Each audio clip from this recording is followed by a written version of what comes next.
Hey, yo, what's up, YouTube, man? It's your boy, Ashton Jackson, and in today's video, I'm going to be talking about today's matchup, the Dallas Cowboys versus the New York Giants on Thanksgiving. So happy Thanksgiving to everyone, and everyone and their families, if you guys celebrated, things like that. Hopefully you guys have a great day, you guys eat a lot, you guys have a lot of fun with the family, things of that nature. Hopefully you guys are able to enjoy this game, and hopefully a Dallas Cowboys win. But again, if they lose, it's helping towards the tank that's going on right now. But before we go into the video, I appreciate if you guys like the video. Subscribe if you're new, comment, and share my video with anyone who you think will enjoy my content.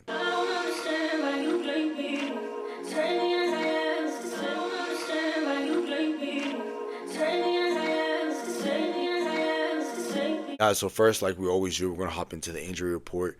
And the first major news really coming out of the injury report is that the New York Giants are going to be missing one of their best offensive tackles, and Jermaine Illuminor. He didn't practice at all due to a quad injury, so he's going to be out. Aziz Ojolari is going to be out. He was placed on IR. They have another defensive lineman, Armon Watts, is going to be out today with a shoulder injury. Deontay Banks, one of their young corners that they drafted 2 drafts ago. Deontay Banks is going to be questionable. And the last player that was listed on there was Tommy DeVito. That was going to be their starting quarterback. He had a right forearm, is what they're listing him with. But when I saw him get hurt, I saw him with like rib injuries. It was like a rib injury that he sustained on Sunday against the Tampa Bay Buccaneers. So he's listed as questionable, and he was limited participation on Wednesday. No, on Tuesday, my bad. And then on Wednesday, um, he didn't practice, so I don't think he's going to play. So if he does play, it's going to be Drew Lock, and I think Drew Lock is going to be the better quarterback of Tommy DeVito. Better, he's going to be a better quarterback than Tommy DeVito.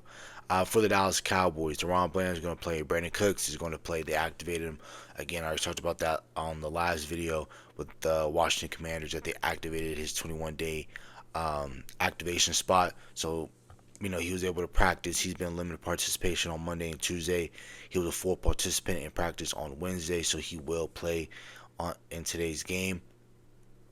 Trevon Diggs was limited participation on Monday and Wednesday. He didn't practice on Tuesday, don't due to a knee injury, groin injuries, but they have him listed as he's questionable. Chumi Doga was a full participant in Monday, Tuesday, and Wednesday. And with that being said, Tyler Guyton is going to play.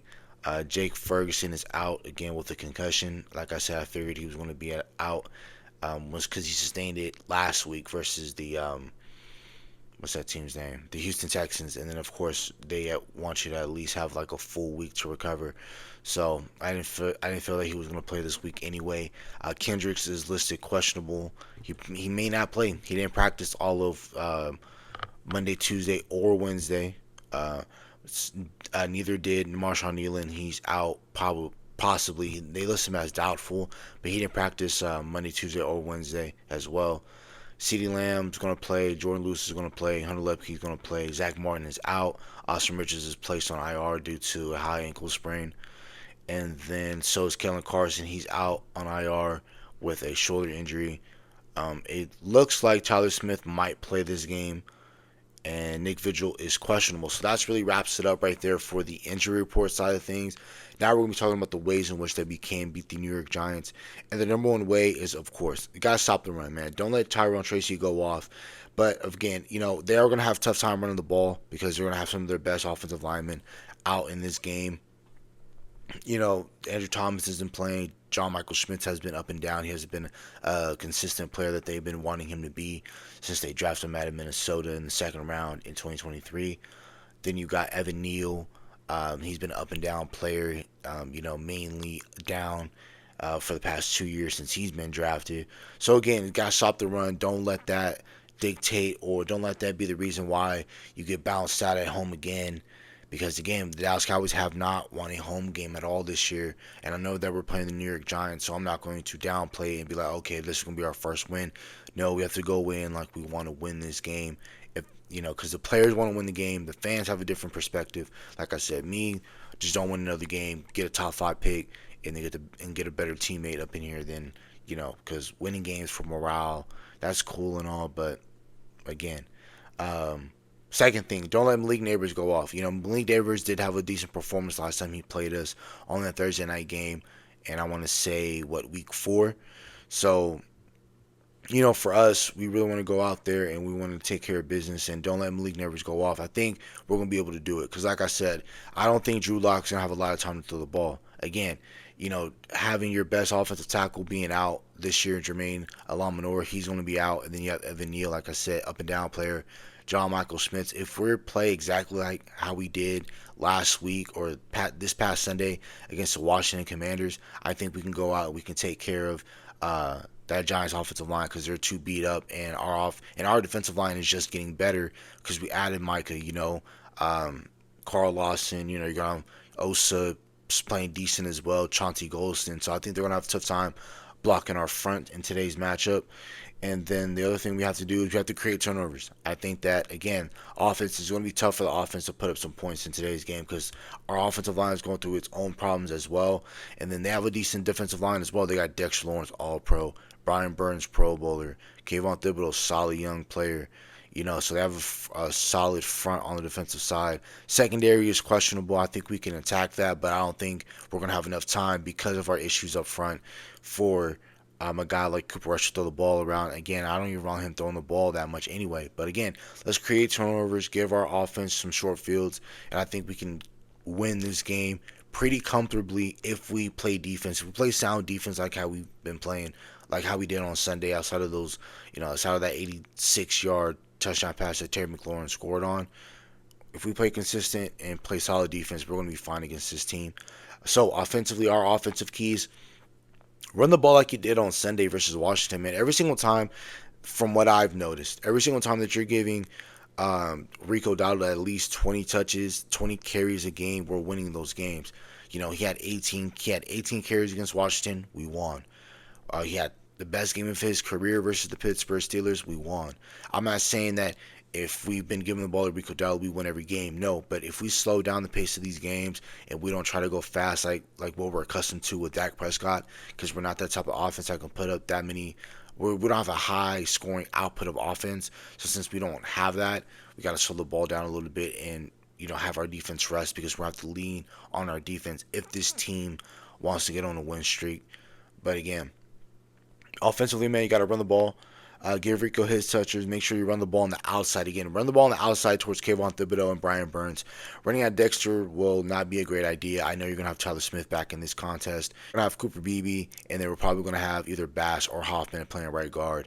And I think that we're going to be able to get some movement up front, but I don't think you're going to be able to move or impact Dexter Lawrence. And then also offensively, you gotta get the ball out quick to your playmakers on screens. And bootleg similar to what you did with Schoonmaker, Beverin Span Ford. Have CeeDee Lamb on the move. Don't just have him on the outside. Don't have him stuck in one place. Have him moving around. And then you gotta move around Kevontae Turpin as well.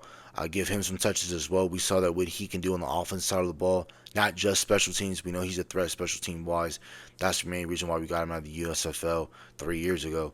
But yeah, so you got to do that. Offensive line, you have to play physical towards this D line. I think we're going to be able to play physical enough.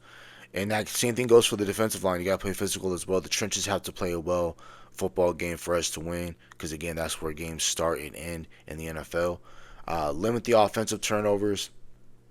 Again, if you're giving the ball short field to this offense, because they can put up some points. I'm not saying this is a high-scoring offense at all, but I feel that if you turn the ball over and you give the ball on short fields, NFL offenses, they're going to sometimes make you pay. So we got to be careful, be very mindful of that. And then last but not least, I talk about it every single game, but it doesn't really matter because that's just who we are. That's our nature, is limit the penalties. I talk about it every single week. Limit the penalties. Penalties can kill drives. Also, penalties can extend drives for the opposition because there's sometimes teams deserve to get out on they need a third and out. Sometimes we earn the right for a third and out. Then it becomes illegal contact, roughing the passer, illegal hands to the face, whatever the case might be. Pass interference ends up being one of those things where, if we have some penalties, it can extend drives, and sometimes it can, kill drives for our offense, right? So again, starting from top to bottom, again, you got to stop the run. Don't let Tyrone Tracy get off. But they are going to have a tough time due to the Giants having injuries to their offensive line. Second, don't let Malik Neighbors go off. As long as we got Micah and this defensive line playing like how they played on Sunday, Drew Lock isn't going to have a lot of time if they do go into if they start dropping back, it's going to be a tough time for them. You got to be able to create turnovers. Have to be able to do that. Offensively, you got to run the ball like how you did on Sunday versus Washington. Give Rico his touches and make sure that when you do run the ball, you run it on the edges instead of the inside. And I'm tired of the shotgun runs down A gap. It makes the inside zones make no sense. No creativity at all. Offensively, you gotta get the ball out quick to your playmakers on screens and bootlegs to guys like Schoonmaker, CeeDee Lamb, Cavante Turpin, Brandon Cooks. He's had plenty of time to rest up with his knee injury that was initially supposed to be only a 1 to 3 week, uh, type of injury. It ended up being 7, 8 weeks. So you gotta be mindful of that. Also, the offensive line they have to play physical towards this defensive line. So does the defensive line towards the offensive line, right? And then you got to limit the offensive turnovers. And then again, last but not least, you got to limit your penalties. And that's about it for the video. Hopefully, you guys have a nice day. Stay safe, stay blessed. Bye.